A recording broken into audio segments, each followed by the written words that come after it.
45 cards in here, so I'm going to only take one stack. Let's just do one. One stack. I don't know why there's 45 cards. There's a logo sticker in here too, though. So let me open up the Flair here. That's me opening. I'm opening Flair 91. Donruss was terrible. It's going to make it harder to edit since we're doing more cards, but that's okay because I'm thinking about the content for the people. And then the first thing you get is a checklist. That's just. I mean, this was like. I remember you get a checklist and it was like, what? Why do they even have this? Why? I don't need a checklist. Right. Did anyone ever really check these off? Like, I'm sure there's some people that try to collect them all, but that's what Beckett's for. Marvell Wynn. He was with the Cubs there. I remember him with a Padre. Nelson Liriano. All right. Okay, with the Twins.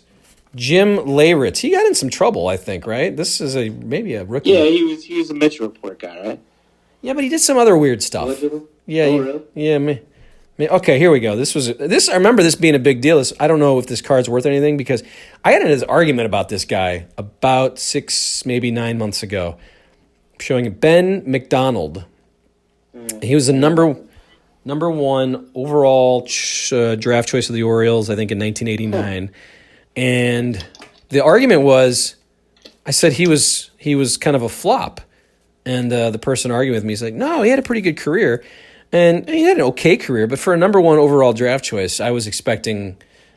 I just remember being a kid in 1989 hearing about this guy, Ben McDonald. And then he pitched in 1989 for the Orioles, I think.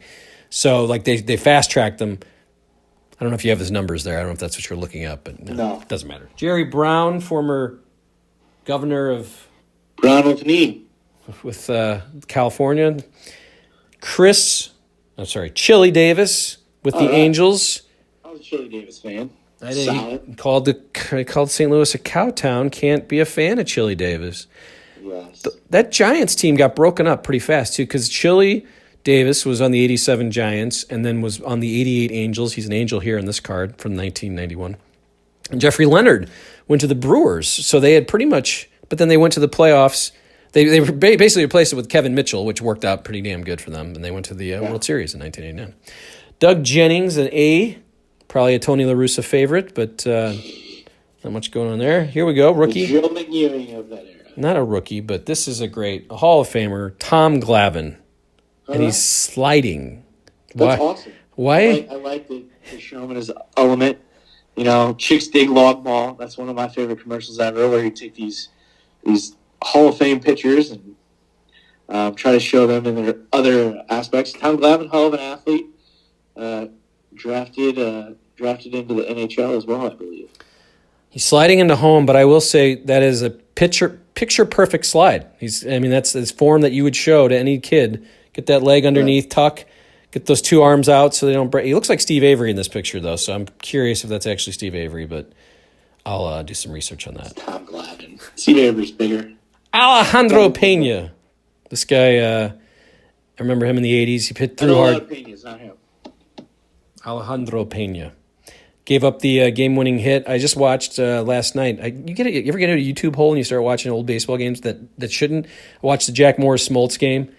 Orlando Pena gave up the last base hit in the 1991 Game 7 World Series. I can't remember who got it, though. Luis Rivera. The back of this card's pretty good. I don't know how you could see with those glasses, but... we're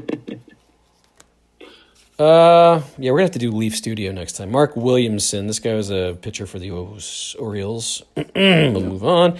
Rick Parker. I have never heard of Rick Parker, and I've watched a lot of baseball back in the 80s and 90s. Luckily, we're going to end on a good one here. Hall of Famer, Mr. Robin Yount. Wonderful.